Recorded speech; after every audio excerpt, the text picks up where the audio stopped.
E aí, beleza? Quem fala aqui é o Renan e você está no canal Broken Lamp Games hoje para falarmos de The Witcher. Se vocês me acompanham aqui tanto no canal do Omegascópio, eu acho que vocês já vão ter visto alguma temática que eu abordei em referência à questão das DLCs de The Witcher, porque lá eu já acabei publicando vídeo um pouco mais em tempo real do que foi sendo divulgado, né? Nós tivemos aí duas notícias recentemente que tornaram uma DLC nova para The Witcher 3, depois de mais de 10 anos de seu lançamento, um rumor não só muito forte, mas como quase verídico.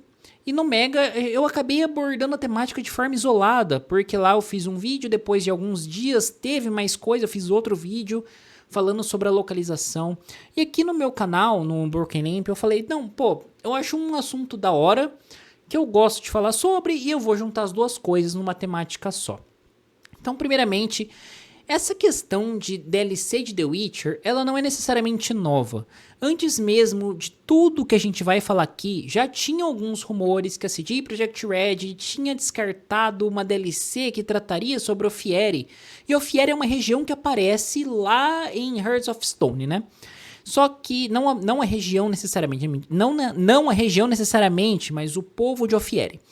Aí o que acontece? Acontece que ficou-se esse rumor, DLC de Ofieri, pra aqui e pra cá, beleza. Aí nós temos a primeira parte da notícia, que é que o rumor da DLC ganhou bastante força.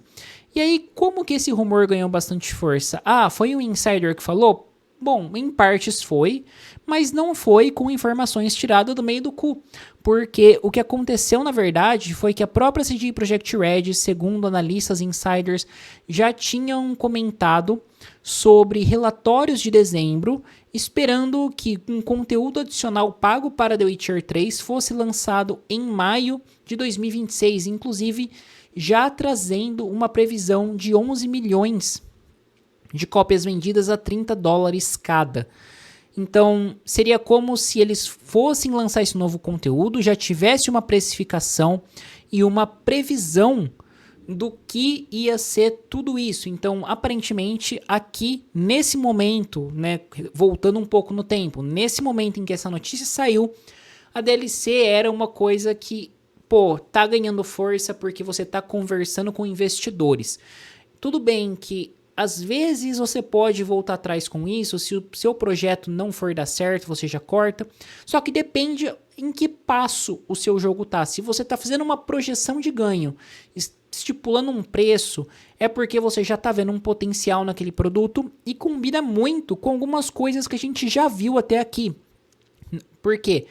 De conteúdo pago, nós temos a DLC Hearts of Stone e a Bloody Wine. E essa DLC traria novos conteúdos ao estilo dessas DLCs com uma história relativamente grande. Eu chutaria que é o estilo de um Bloody Wine.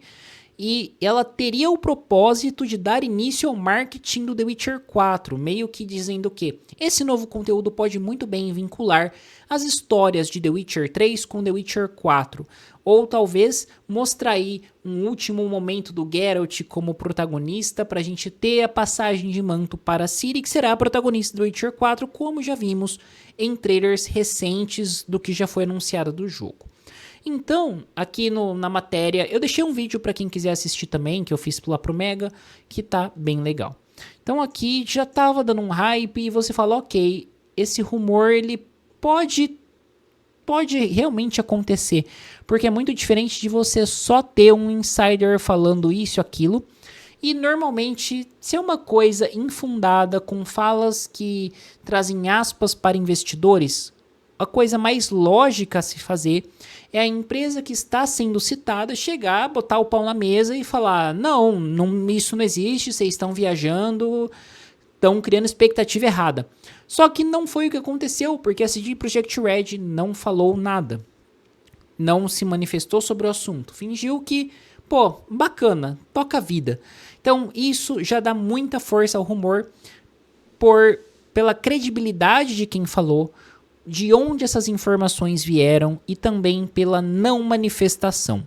Aí nós vamos para a notícia mais recente, que é que a nova DLC de The Witcher 3 pode se passar em Kovir ou Zerrikania, talvez muito mais em Zerrikania do que em Kovir, porque em Kovir a gente vai ter ambientado já o The Witcher 4, então talvez não faça tanto sentido você explorar essa região, ou faça para você talvez explorar um pedacinho dela e deixar pra gente conhecer ela realmente mais a fundo em um quarto jogo da franquia. Mas aqui a história tomou outros contornos, porque o que era um rumor que um analista estava falando, a IGN da Polônia, que é o país sede da CD Projekt Red, publicou uma matéria confirmando a existência do conteúdo e que eles já sabiam que algum novo conteúdo poderia ser planejado para The Witcher 3, porque eles têm algumas fontes lá que já tinham comentado isso para eles. E aí a gente se questiona de como a CD Projekt Red pode ter guardado isso meio que a 7 chaves até agora.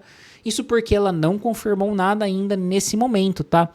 Mas muito provavelmente é porque ela tá trabalhando com estúdios parceiros desenvolvendo essa DLC. Então a gente tem um estúdio que, se não me engano, chama-se Flood Massive, Full Theory. É Full Theory? Acho que é a Full Theory, que também está responsável pelo remake de The Witcher 1, que é um jogo que a gente sabe que existe já, só que ainda não tem nenhuma data de lançamento. E faz um certo tempo já que eles estão trabalhando com a Full Theory, e ele é formado majoritariamente por pessoas que trabalharam na CD Projekt Red. Então, muitas vezes, ex-desenvolvedores de The Witcher 3, pessoas que conhecem o universo, que sabem aonde vão pisar, né, dentro desse projeto.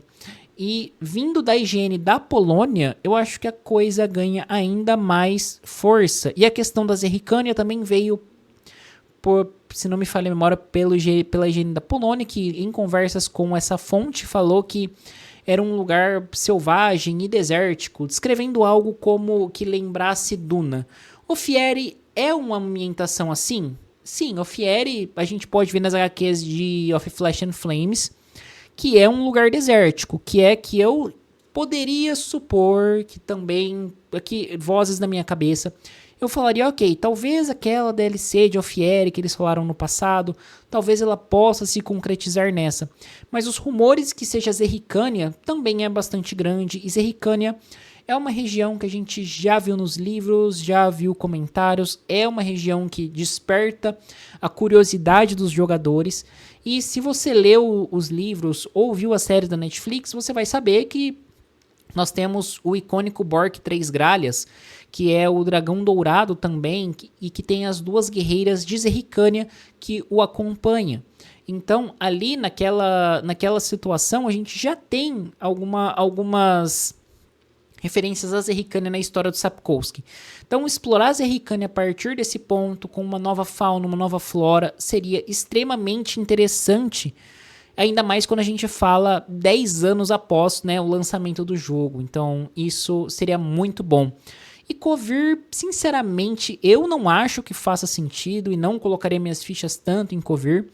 Não só por ela ser uma região que vai aparecer no próximo jogo, então isso poderia talvez mostrar um pouco demais de alguns lugares, ou nem se fosse mostrar uma beiradinha de Kovir, uma localização outra, pô, bacana, legal, mas ela é oposto a Zerrikania. E ali o que acontece é que você também está apresentando uma região ao norte, sabe? Do que faz parte ali dos Reinos Livres, perto dos Reinos do Norte e tal. Então, eu não sei se a temática mudaria tanto. E nas DLCs de The Witcher, Of Flesh and Flames não, na Blood and Wine, a gente tem uma mudança muito grande quando a gente vai para Beauclair, naquela parte que é livre, bastante influência da Pernifigard, etc. Mas a gente tem também uma parte conhecida, mas trabalhada com temáticas um pouco alternativas quando a gente fala de Hearts of Stone. Tanto que a gente tem muitas ambientações que também vão um pouco pro fantasioso, quando a gente vai no quadro de Íris e etc. Então, assim, indo nessa linha, eu acho que eles tendem a explorar o que vai ser mais diferente e episódico mesmo ali, compondo isso dentro da história de The Witcher. Então, eu não saberia no momento falar quando que Zerrikania se encaixaria nisso. Pensando numa passagem de bastão, talvez Zerrikania se encaixe muito bem após o final de The Witcher 3, pra gente ter um reencontro, e assim, talvez, vozes da minha cabeça, solucionar um problema que quando a gente pensa numa continuação eles poderiam ter, que é qual vai ser o final canônico da Ciri. Então, você colocar uma DLC com um final canônico, você facilita o começo da próxima jornada. Isso sana certos caminhos de desenvolvimento e seria muito funcional, nostálgico e traria lucro para a empresa também. Então, eu acho que é uma opção interessante e vamos acompanhando aí o que mais vai vir com esses rumores, quais novas informações nós teremos, porque de verdade estou bem empolgado. Se o rumor se concretizar, essa DLC seria lançada em maio e a gente no momento está em janeiro, então muito provavelmente fevereiro, março, talvez nós tenhamos algumas novidades aí sobre esse novo conteúdo. Mas bom, vou ficando por aqui, espero que vocês tenham curtido, se inscreva no canal, ative o sininho, dê um joinha que ajuda bastante na divulgação e vocês não perdem nenhum vídeo aqui no canal. Acessem lá www.omegascopio.com.br para muitas novidades, textos de notícias, artigos, reviews. Tenho certeza que vocês vão gostar demais. E nos comentários, fala aí o que você acha dessa DLC de The Witcher 3. Se você também assistiu ao Omega, dê um oizinho aí que é bem legal. E a troca de ideia é sempre muito interessante. Lembrando sempre que sugestões para novas temáticas aqui no canal são sempre muito bem-vindas. Bom, é isso aí, muito obrigado e até a próxima.